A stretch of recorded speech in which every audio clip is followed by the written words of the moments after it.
Hello les filles, j'espère que vous allez bien. On se retrouve dans une petite vidéo en mode posé.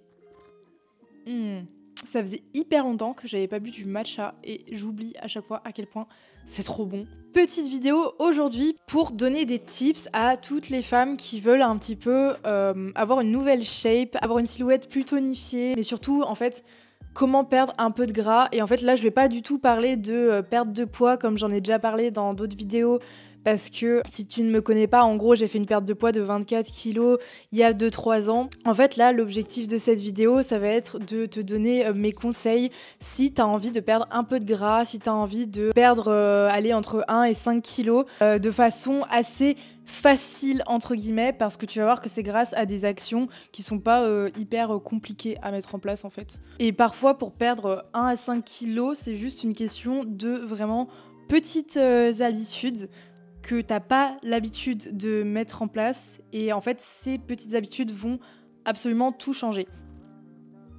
Oh, je me suis brûlée. Désolée aussi si la luminosité est pas ouf, le soleil joue à cache-cache depuis tout à l'heure, donc je fais de mon mieux. Donc le premier tips, c'est tout simplement de marcher. Il faut que tu fasses le plus de trucs possible en marchant. Il y a plein de gens, je pense, qui marchent pas énormément, alors qu'en fait la marche, ça joue énormément. Tu vas dépenser des calories, tu t'en rends pas compte, parce que la marche, c'est pas aussi désagréable que courir ou faire une séance de sport. Mais la marche, ça brûle des calories. En fait, moi, pendant ma perte de poids, je marchais énormément. Du coup, le conseil que je pourrais te donner, c'est de faire le plus de trucs possible en marchant.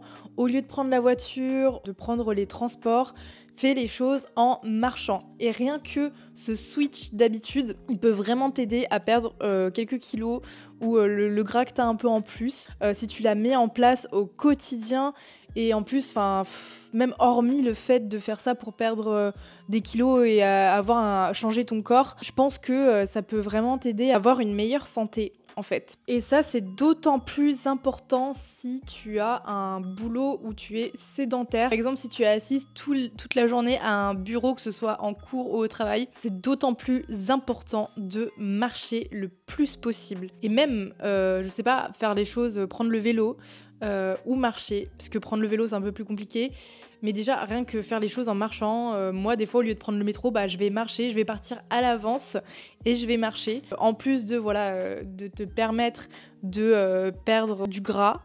Ça va être meilleur pour ton mental, pour ta santé. Bref, va marcher. Si tu peux faire plus de 10 000 pas par jour, c'est parfait. Mais je dirais au grand minimum entre 5 000 et 10 000, mais plus de 10 000, c'est très bien. Ensuite, je vais parler de la répartition de la nourriture dans l'assiette. Alors pour moi, une bonne manière de perdre un peu de gras, ça va être de manger... Alors évidemment, il faut toujours manger équilibré. Je vais jamais dire de supprimer des féculents, de supprimer tel truc, de se priver ou quoi. Et d'ailleurs, le but de cette vidéo, c'est de évidemment faire un truc de manière saine, sans se priver, sans restriction.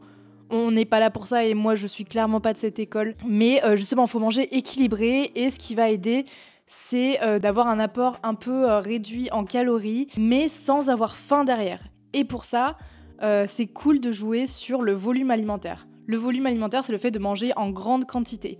Par contre, comme on veut pas qu'il y ait énormément de calories, en fait, tu vas manger plus de fibres, plus d'aliments qui sont plus faibles en calories.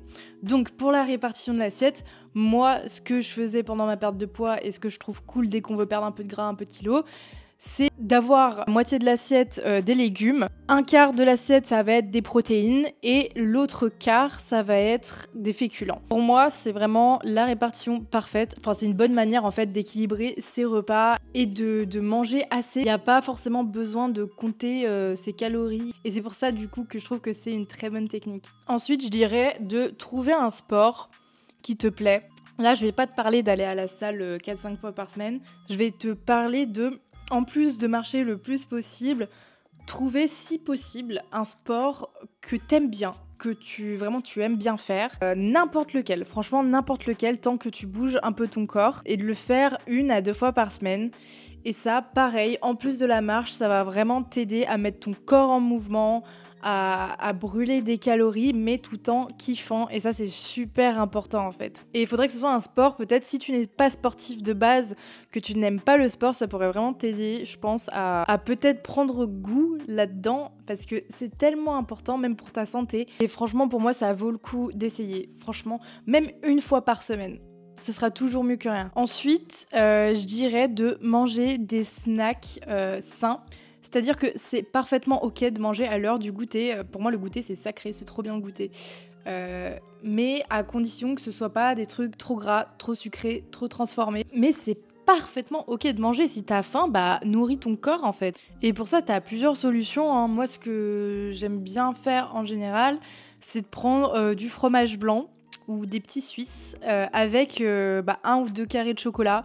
Je pense que c'est raisonnable et il faut pas diaboliser le chocolat, ça a des bonnes choses aussi. Faut pas s'enfiler la tablette. C'est vraiment une question de quantité. Mais vraiment, éviter de manger tout le temps des trucs sucrés ou des trucs ultra transformés, genre des gâteaux industriels. Enfin, même les trucs qu'on donne aux enfants, quoi. D'ailleurs, je trouve ça ouf de donner ça à des gosses. Ça peut être... Enfin, vous pouvez aussi manger en vrai du pain avec du chocolat. C'est bête et méchant. Et encore une fois, c'est juste aussi une question de quantité. N'en mangez pas 3 tonnes, en fait. Faites-vous un petit snack, ça reste un snack. Et si t'as faim, en fait, surtout écoute ton corps. Si t'as un peu faim, bah mange un peu, en fait. Et évite les choses trop sucrées. Pareil pour le chocolat, privilégie le chocolat noir, encore mieux si tu prends du chocolat noir très dosé. Et finalement, je te dirais de bien dormir et de boire suffisamment d'eau. Alors tu vas me dire pourquoi la meuf elle me conseille de bien dormir pour perdre du gras. Bah en fait, bien dormir ça permet de réguler tes hormones de stress. Il faut savoir que quand tu es stressé, ton corps il va stocker plus de gras. C'est purement biologique, encore une fois c'est juste un fait. Et dormir, bien dormir, avoir une bonne hygiène, bon sommeil en fait, ça va permettre de réguler toutes ces hormones de stress, tu seras moins stressé de manière générale, plus détendu et ton corps aura moins tendance à faire de la rétention d'eau, à stocker du gras, etc. Donc c'est une bonne habitude à adopter également. Et évidemment, boire beaucoup d'eau, boire énormément. Enfin, je connais tellement de gens qui boivent que au moment du repas. Genre, c'est vraiment le truc à pas faire. Vraiment, 1,5 litre à 2 litres d'eau par jour. Parce que là aussi, ça va permettre de faire fonctionner votre corps, de pas le mettre en mode survie, de pas le stresser. Et ça va aussi aider à calmer si vous avez des tendances de fringales, à grignoter entre les repas et tout. Essayez de boire plus d'eau pour venir calmer votre faim. Voilà, je voulais juste faire une petite vidéo comme ça avec des petites astuces auxquelles je pensais. C'est pas du tout un guide de perte de poids ou de transformation physique. C'est juste quelques astuces si tu veux perdre un peu de gras pour te sentir un petit peu mieux peut-être dans ta peau et changer légèrement ton corps. Parce que y a pas besoin de te torturer si tu veux juste un petit changement. C'est un changement d'habitude comme je viens de l'énoncer. Et même si tu souhaites perdre plus de poids, le fait de changer tes habitudes te permettra, d'une fois le poids perdu, de ne pas le regagner. N'oublie pas de t'abonner à la chaîne, j'espère te revoir très bientôt et je te fais des bisous.